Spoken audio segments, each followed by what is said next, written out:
Fizarana fanampiana ho an'ny sahirana miangatra ny filoham-pirenena ho ny mponina andravoahangy atsinanana.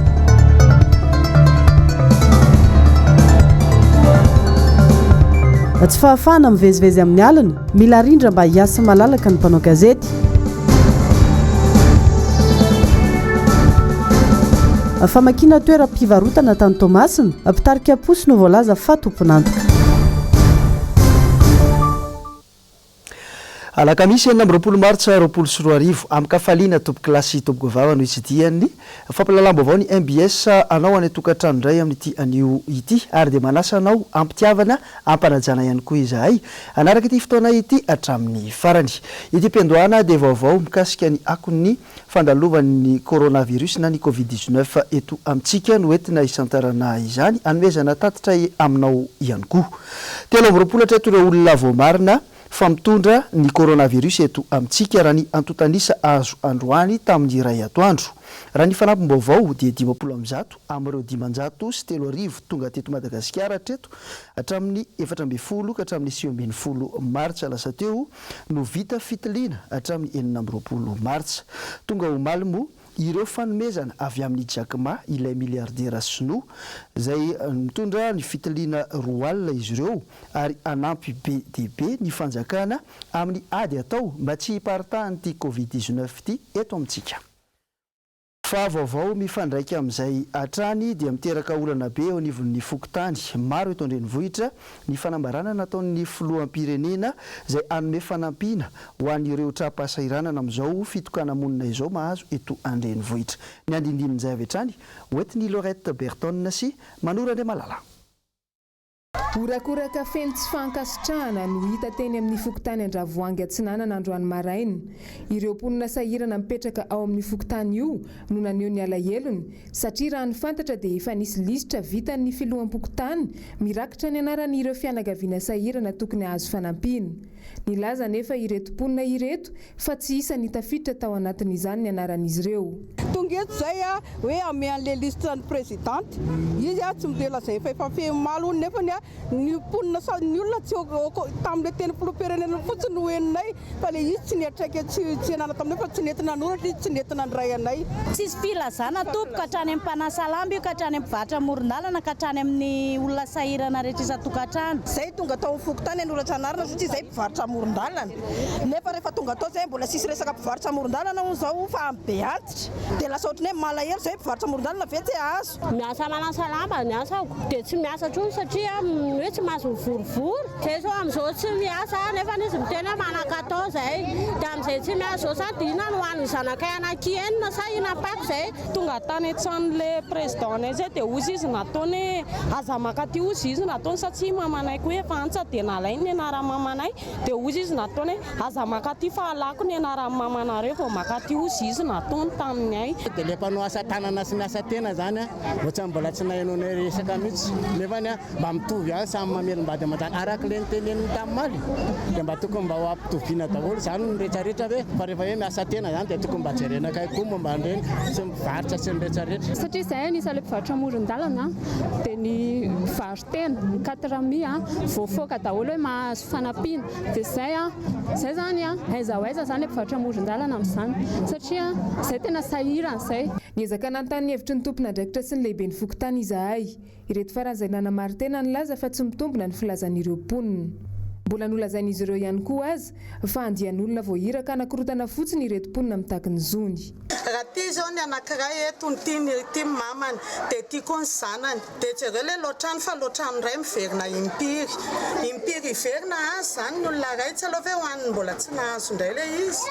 Satria le olona mieritreritra hoe aferaferan'ny chef fokontany le izy ny fizarany ty raha tsy diso ohatrany hoe skotina tily nohatrany hoe izaran'izy ty raha tsy diso ny eritreritra tsy andraindraikitra ny ty mihitsy ny chef fokontany fa alefanay fotsiny le lista. Nanamafy anefa ireo mponina tetsy andaniny fa tsy misy ifandraisany amin'ny politika velively ny antso ataon'izy ireo. Eto zany tompoko dia tsisy hoe ty manatezevetsony ny fasairanana ary izahay tompoko dia eto amin'ny fokotany na Andravoahangy Atsinanana ny latsahany tavoninay ary izahay menakafy dia eto daholo ary mpivarotra izahay menakafy zay ny antom-pivelomanay ka zay tompoko dia mangataka fa misy fanavakavahana hoe tim na hoe TGV tsisy an'izany Samy manana ny heviny avokoa ireo mpanao politika manoloana ity fanambarana fa hisy ny fizarana vola ho an'ireo mpitram-pasariranana ny amin'ny fiatrehana ity Covid-19 ity. Manoloana tanteraka ny hevitra izy ireo kanefa mampitandrina kosa mba tsy hisy ny fizarana mitanila. Dia horantsika ny andinindiny izay hoety ny Germain Nomenjanahary sy Tokira Marola. Andraikitry ny fitondram-panjakana tanteraka ny miany vahoaka ao aminy ary izay no antom-pisiny.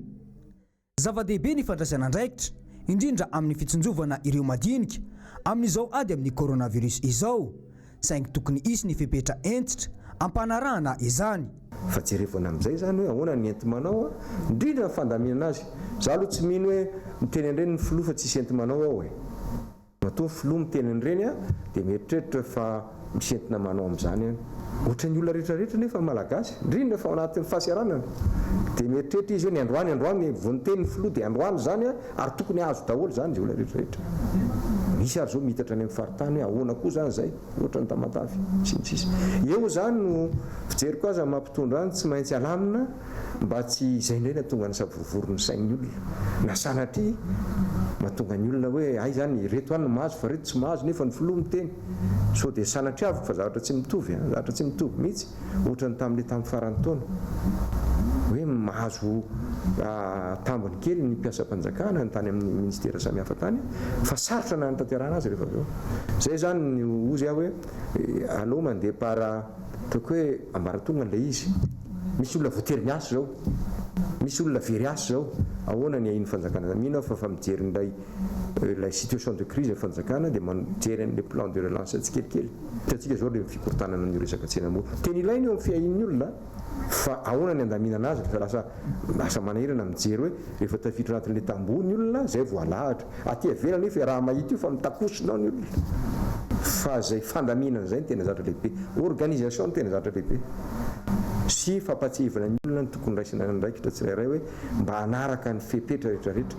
Miantso ny malagasy rehetra mba ho tony ny filohan'ny anteny mirandoolona manoloana izao zava-misy eto amin'ny firenentsika izao no mafisiny fa ny malagasy rehetra no mila miara-mientana amin'ny fanarahana ireo toromarika rehetra mba andresena ny Covid-19 ity.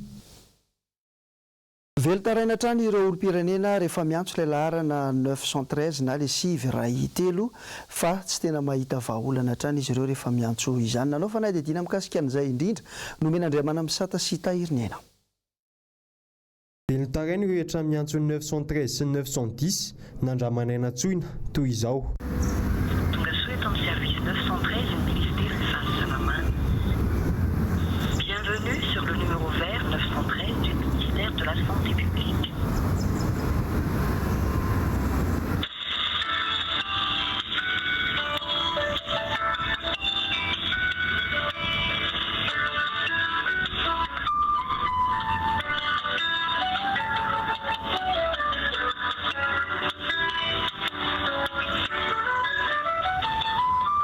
Samy niaraka nanamaky isika rehetra fa tsy misy mandray ary feonkira lava tokoa no re ao. Roa minitra latsaka izay feonkira izay ihany no nandeha ka tsy maintsy nitapahinay. Tsy misy mandray tokoa ity laharana 913 ity anefa dia natokana ho an'ireo olona manana tranga mampiayay momba ny coronavirus ka ahafahany mandray ny toromarika rehetra. Sarobidy loatra amin'ny olona iray ny fahasalamany matoa izy miantso misisika alalantsara ho fantatra momba ny toetena. Efa nisy fotoana zany antso anazy fa tsy mandray mihitsy ry zareo dia nitapahako. Ny gazety no nahitako fa le numéro 910 zany dia tsy indraindray ohatrany tsy mahafapo. Tena zava-dehibe ny disponible foana ny numéro io. Ya, mba ahafahana mandray an-tanana ny cas suspecta ara-potoana. Tamin'ny hainao manjery tamin'ny radio reny any mare hoe niantso fa tsy mandray le izy mare be da be mpianaka an'ilay aretina ihany satria io ihany ny fahafantarako azy io no afahana io no tokony hatsoina afaka miregle an'ilay situation misy dia nefa izy ary zany tsy mandray dia le olona zany tavely eo dia marary ihany miomby ihany ny aretina dia avy eo miparitaka amin'ny manodidina ihany koa raha izany. Fa ny aliny atalata teo no nisy ny fandraofana ireo mpatory an-dalana izay nataony teo anivon'ny komuna sy ny ministeran'ny mponina tafiditra indrindra ao anatin'ny hetsika ho fisorohana ny coronavirus tsy hiditra eto Madagasikara sy paritaka be ihany koa moa izany hetsika izany. Lorette Berton sy Manorandre Malala no mitondra ny andinindiny izay. Mahatratra 720 sy 200 ireo tsy manan-kelofana izay atoby etsy Anosizato amin'izao fotoana tafiditra ao anatin'ny ady amin'ny coronavirus. 770 no ankizy, 80 ny vehivavy ka 9 amin'izy ireo no mitondra voka ary 520 kosa ny lehilahy. Olona tsy manan-kialofana fa nirenireny teto Antananarivo renivohitra izy ireo nandritra ny fotoana ela. Natory teny an-tsena na tany ambany tunnel no fahazaran'izy ireo. Vokatry ny fifindra-monina faobe avy any ambanivohitra na ny antsoina hoe exode rural nefa no nahatonga ireo mpatory an-dalana maro be teto Antananarivo. Misy maro mihoatra noho ireo voalaza ireo ihany koa tazonina eny Nansana. Ireo toerana roa ireo izany no andraisana ny mpatory an-dalana rehetra eto Antananarivo izay norafon'ny fivondronana tamin'ny aliny talata 4 Martsa lasa teo.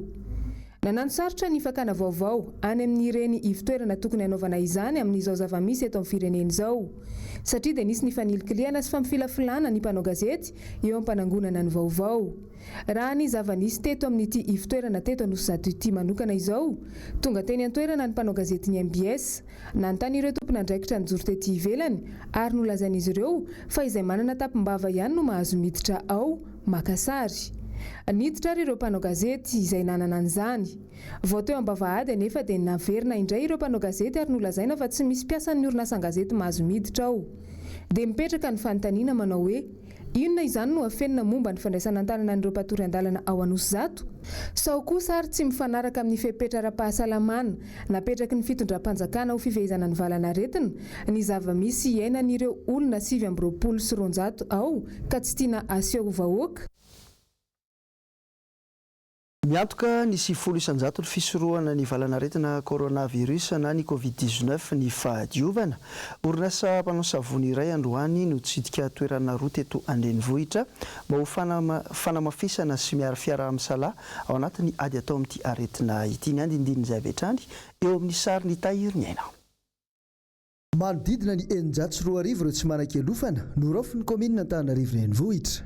Tsy maharaka ny komina ny amin'ny fanomezana sakafo sy ny fitafiana, indrindra fa ny lafo ny fidiovan'izy ireo. Manasoa ny mpiarabelona trano no tanjon'ny sosita. Tsy no adinoany ty orinasa ity ihany koa ireo zazakam-boty tsy misy biazy ny anivon'ny foibe topaza. Raha malala amin'izao vanim-potoana iainantsika izao, indrindrandrindra amin'ny izao fiatrentsika ny valanaretina coronavirus izao, dia tonga eto izahay avy any amin'ny sosita Société industrielle d'Antananarivo mokatra ny savony izay iny. Efa nanao ny anjara brikinay izahay tetsy amin'ny commune urbaine Antananarivo ho an'ireo tsy manan-kelofana, nanolotra 500 baoritra tamin'ny savony. Dia tonga eto izahay tsy nanadino ny topaza FGKM dia manolotra ny savony 20 baoritra entinay ho fanampiana anareo satria tena hitantsika fa tena lara-pahamehana indrindrandrindra amin'izao fotoana tsy iainantsika izao ny fahadiovana. Dia santatra am-bavarano izy io fa mbola manitsa be no avy. Manolotra ny fisaorana feno ho anareo orinasa sosita tonga nanolotra n'izao savony izao ho anay eto amin'ny topaza.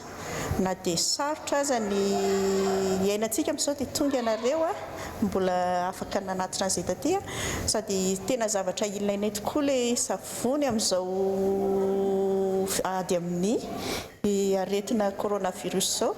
Dia makasitraka tompo dia mirary soa anareo sy ny orinasa tantananareo iroborobo hatrany. Miisa 470 ireo zaza enim-bolana hatramin'ny 13 taona beazina ao anatin'ity foibe ity napetraka ny fitsarana no afaka misitraka izao fanomezana savony izao.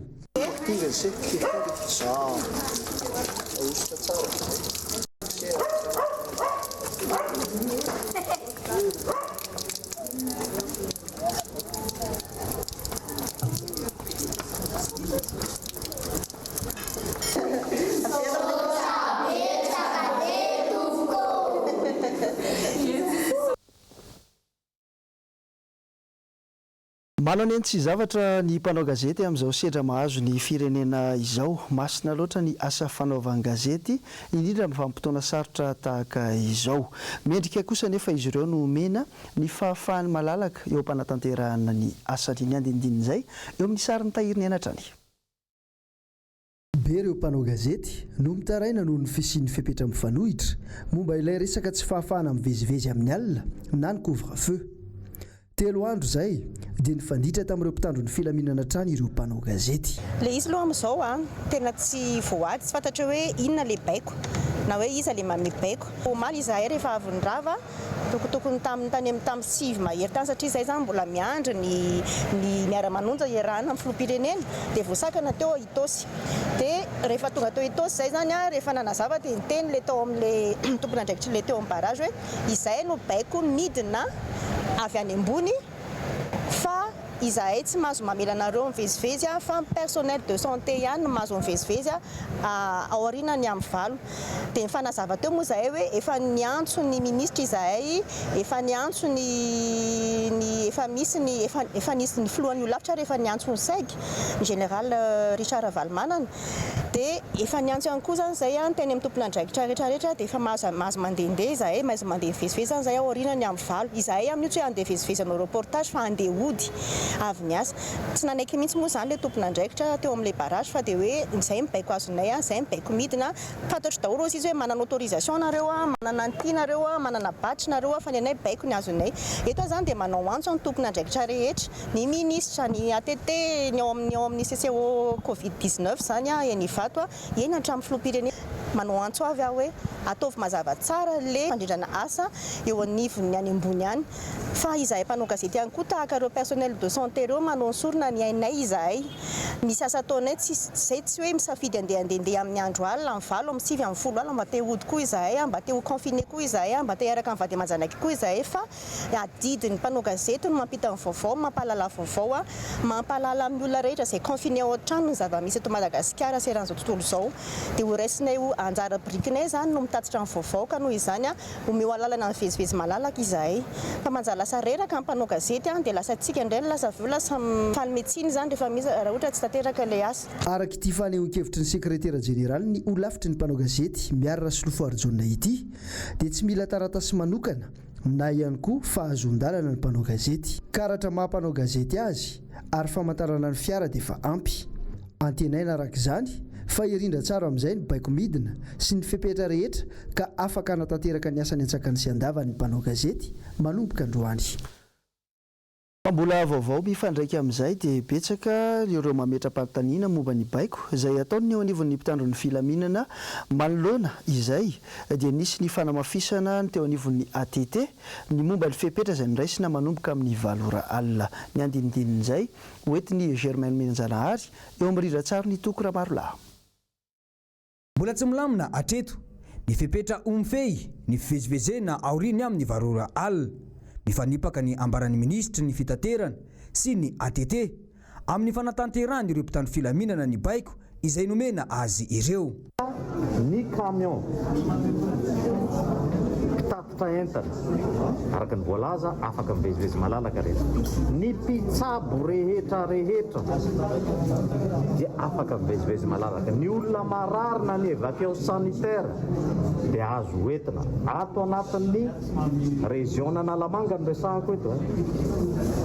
Raha misy evakeo sanitaire moa iny evakeo sanitaire zay zany tokony avela hivezivezy malalaka.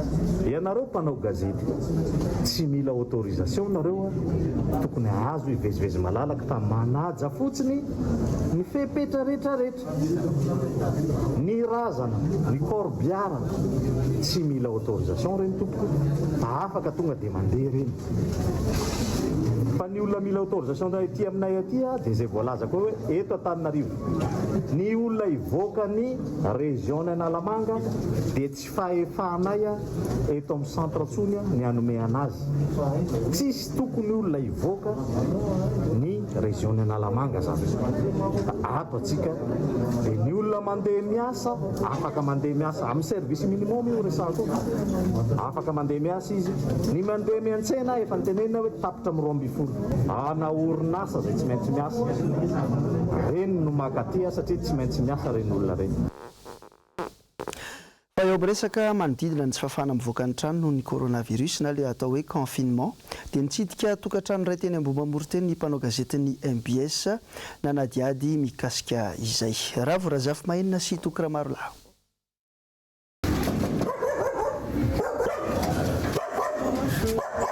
Efatrandrondroano no latsaka ny baiko tsy mahazo mivoaka ny trano intsony.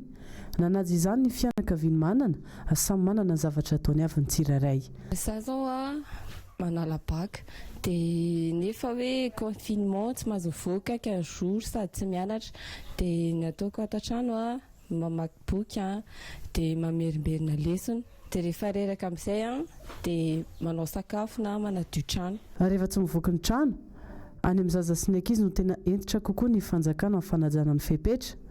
Asofa manana tokotany malalaka ilalaovana raha ity fianakaviany ity saingy milalao irery ity Asoa. Zaho milalao dia mijery télé. Mandeha dia tokotany dia andray ny trano. Zaho tsy manao révision mihitsy. Makamo be ny mijanona ato an-trano. Tsisy namana. Zaho foana izao milalao. Zokona tsy mety milalao miaraka amiko. Manarara be hoy izy. Amaky izy ny ankizy tsy misy miditra amin'ny sainy loatra izay fanaovana raharaha. Anjara andraikitry ny lehibe izany atao ny miantsena sy ny mampiry trano. Mamorona zavatra atao, mandamina trano, manasa lamba, mamorona zavatra atao satria tena tsy afaka andro mihitsy ny mandritra ny tontolo andro. Ankoatra ny metsena sy ny mikarakara sakafo moa zany efa atao foana. Isan'andro izay metsena le amin'ny maraina le afaka mivoaka fa ny nanangona entana vary dia charbon sy ny siramamy le zavatra afaka tehirizana ireny zany izao no nangonina aloha. Ny fepetra raisina zany ny napetraka hoe tsy afaka mivoaka dia olona iray ihany dia za ihany mandeha metsenanay isan'andro. Ie, manasa tanana amin'ny savony foana alohan'ny karakarana sakafo, afaka mahavy manao zavatra dia manasa tanana amin'ny savony foana. Ao anatin'ny zavatra lalovan'ny firenena toy izao, entanina trano rehetra hanasa tanana amin'ny savony sy hanaraka ireo fepetra faran'izay kely indrindra any an-trano. Lemana aloha, avy eo solana savony, avy eo kosehana, dia avy eo kobanina. Dia avy eo menina amin'ny rivotra, eo tsisy serviette.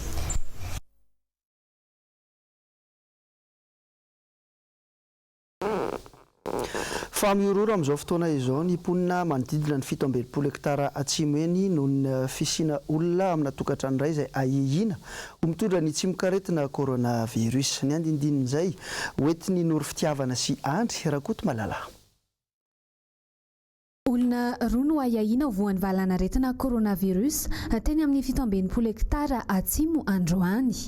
Raha ny fijoroana vavolombelona nataona raim-pianakaviana iray dia nitsoaka avy hatrany ireo olona roa ireo taoriany fandalovan'ny polisy sy ny mpitsabo teny an-toerana.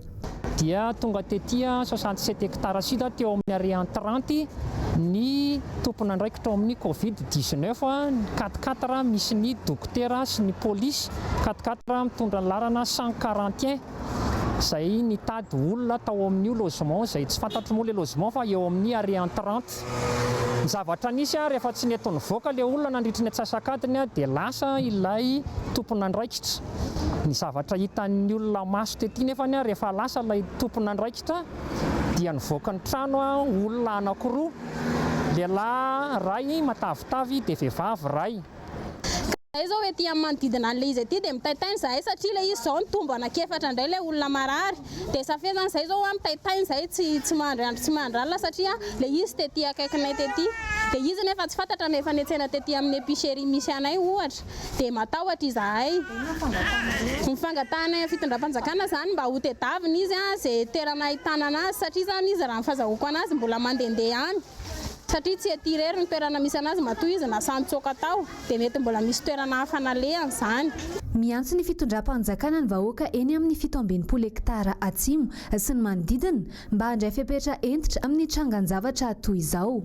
Mangataka zany zay ho an'ny tompona andraiki-panjakana mba handray andraikitra aingana mba tsy ho sanatria ho lasa riska na olana goavana amin'ny resaka fahasalamana ho an'ny mponina ety amin'ny manodidina fa izay zany zavatra nisy hita maso fa tsy honohono ety amin'ity faritra misy anay ety averiko eto amin'ny Arian 30-67 hektara atsimo no nisy an'izay toejavatra izay androany.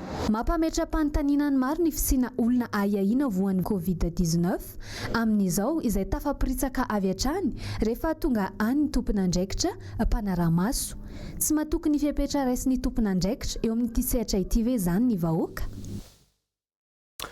Resaka manodidina ny coronavirus hatrany dia mbola betsaka ireo olom-pirenena no mbola manohy ny asany amin'ny fiainana andavanandro. Isan'izany ireo mpanasa lamba. Nanao fanadihadiana mikasika an'izay indrindra Lorette Bertone eo amin'ny rindran-tsary ny Manora Andriamalala.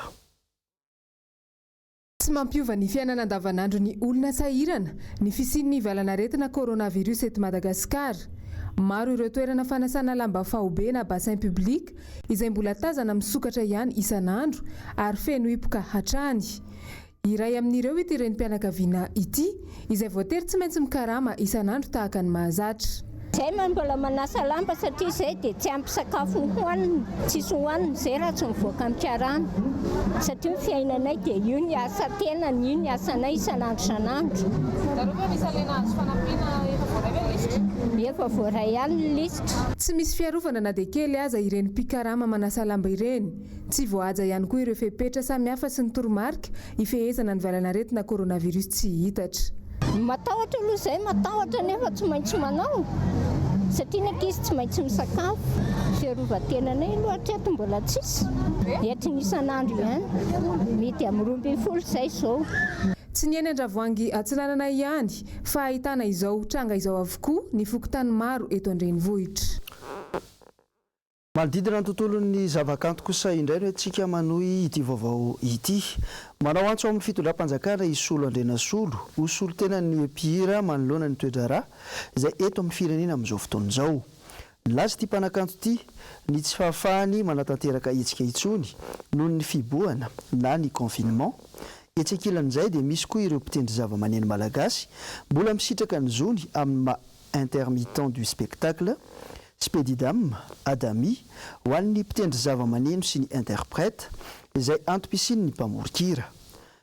Amin'ny sahanasan'izy ireo izay mandeha amin'ny hainao manjery. Tsy afaka miantsehatra intsony izy ireo arak'izany ka maty ny fidiram-bolany. Noho izany dia mangataka amin'ny fitondram-panjakana izy ireo mba hijery akaiky ny mpanakanto malagasy.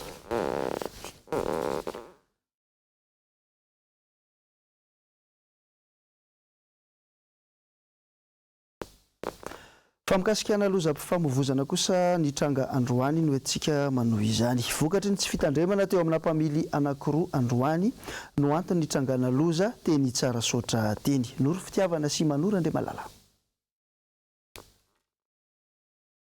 Tokony ho tamin'ny 1:12 ratoandro no niseho ny loza teny amin'ny lalam-baovao eny tsara sotra mankany Ivato. Fiara Peugeot 405 no nirimo mafy be ka tsy nahatazona ny familiana intsony rehefa nifampisongona tamina fiara hafa sy moto. Olona roa nandeha teny amoron-dalana izay andeha hamonjy ny asa fivelomana no voafaoka ka maty tsy tradrano. Nisy an'ilay moto iny zany ohatra ny alahalany iny dia 405 moa nandeha mafy be mihitsy amin'ny tetezana io. Dia ny alany iny 405 zany sady nandeha mafy be dia tonga dia nivily saika ilatsaka taty atsataty dia mifoakan'izy mivady voaka avy amin'ilay mpanao bisikileta tsy amin'ity sisiny ity dia mifohany dia ilay vehivavy mipitika be moa ilay lehilahy tao anatin'ilay saringitra tao anatin'ilay ohatran'ilay hazona ambolen'ny fanjakana ity. Lanatsiary tena ilay lehilahy tamin'izay fotoana izay fa naratra be dia nijery an'ilay olona izay ambany radada totony hamonjy an'ilay izy teo nefany ilay olona efa maty. Ty tôbila anankiray ty asy tôbila menamena fa dia pasy niaraka moto dia reto olona reto zany manamboatra moto manamboatra bisikileta eto dia niodina niazakazaka agny ana tonga teto efa faty ny hitako teto ary tsy dia fo ampandeha tongotra le izy. Tsy voazao no nisy ny lozam-piarakodia namoizana ain'olona teny amin'ny lalana io. Misetrasetra loatra ireo mpampiasa lalana mahazo iny lalana iny. Manao antsoava araka izany lehibe ny fokotany.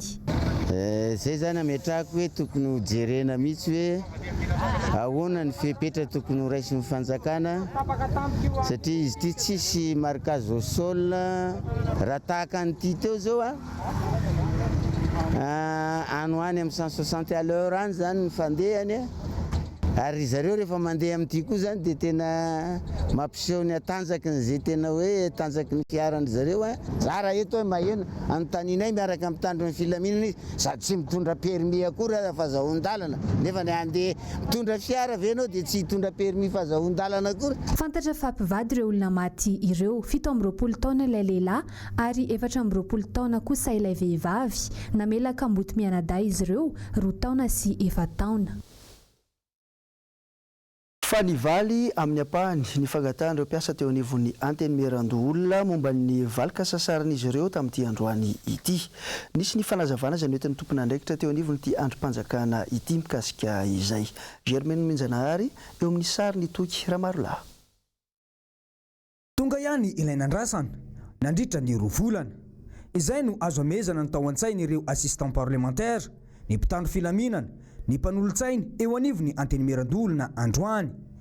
Nivoaka ihany ny valika sasarana volana janoary sy febroary ho an'ity androm-panjakana ity.